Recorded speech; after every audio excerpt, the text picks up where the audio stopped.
Icyerekezo TV, inkuru zicukumbuye kandi zinogeye amatwi. Mon nom est Joseph Bitamba, je suis réalisateur de films. Je pense que je suis invité ici parce que j'ai fait un film sur les tambours des Indiens, du Canada et des Burundais. On parlait de tambours dans la conférence qui vient de se passer et la question était de savoir si les femmes étaient autorisées à jouer du tambour.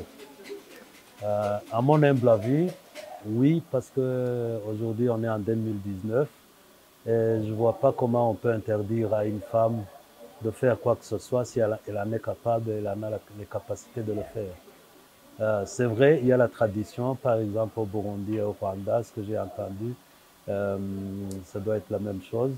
Il y a une interdiction comme quoi les femmes ne pourraient pas jouer du tambour.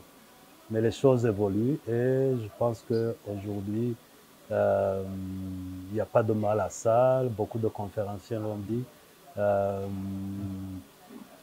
Ce n'est pas une interdiction, c'était quelque chose qui était relié à la tradition. Par exemple, au Burundi, on devait aller couper les arbres, fabriquer les tambours pendant 2 à 3 mois dans la forêt. Donc, il était impensable de laisser une femme aller passer 3 mois dans la forêt en laissant son foyer, ses enfants et son mari. Donc, et puis les tambours burundais sont très lourds, ça aussi, je pense, ça jouait. Donc voilà, je pense qu'aujourd'hui, Ingomasha fait quelque chose d'innovant dans la mesure où cette tradition de jouer au tambour va se perpétrer dans tout le Rwanda. Et donc, on accuse, à tort, je trouve, les femmes tambourinaires de pervertir la culture, en fait. Mais, Est-ce que... de quelle culture dont on parle, déjà? Oui. On n'est plus au XVIIIe siècle, où les femmes ne pouvaient pas, comme au Burundi en fait, l'interdiction c'était parce que la femme ne pouvait pas aller passer 2-3 mois dans la forêt en train de couper les arbres, en train de fabriquer le tambour. Et puis le tambour burundais est très lourd aussi, peut-être qu'ils ont pensé que ça aurait été lourd, on les porte sur la tête. Mais ce n'est pas une interdiction en tant que telle de jouer. La femme, dans nos traditions au Burundi, Rwanda, a toujours été respectée, valorisée. Mais il y a des prétendus gardiens de traditions qui prétendent que ça, les femmes ne peuvent pas le faire. Le monde a tellement évolué, les femmes vont à l'école, les femmes sont devenues ministres, les femmes sont devenues présidentes dans d'autres pays, qu'aujourd'hui, on ne peut pas dire à une femme, vous ne pouvez pas faire ça sans expliquer.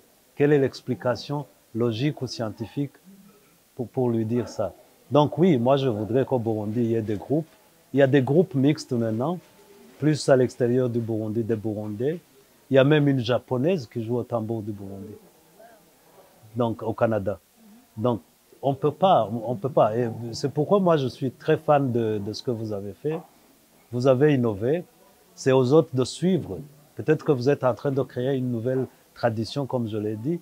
Demain, on dira que les femmes rwandaises jouent au tambour et peut-être on interdira aux hommes de jouer au tambour. C'est les lois de la nature, c'est les hommes qui les font, donc voilà. Donc oui, c'est très bien continuer. Moi, je vous encourage beaucoup. Voilà, donc rien n'est interdit aux femmes. Quoi, je ne vois pas quoi. Je t'ai parlé du proverbe chinois qui dit que la femme est la moitié du monde, elle tient l'autre moitié dans l'autre main. Donc voilà, vous êtes le monde entier. Et qu'est-ce que vous nous souhaitez pour les 15 prochaines années? Beaucoup de succès, et qu'il n'y ait plus de ces polémiques pour vous décourager, et que vous tissiez des liens, que vous exportiez ça, que le monde entier sache ça. Pour le moment, il y a 3 groupes de femmes que je connais. Donc vous, il y a des Indiennes d'Amérique, les natives, et il y a un groupe en Guadeloupe. Donc c'est pas seulement le Rwanda qui innove.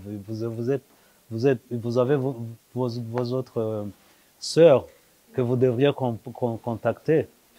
Pourquoi pas faire un festival de tambour de femmes un jour? au Rwanda. Voilà, donc voilà.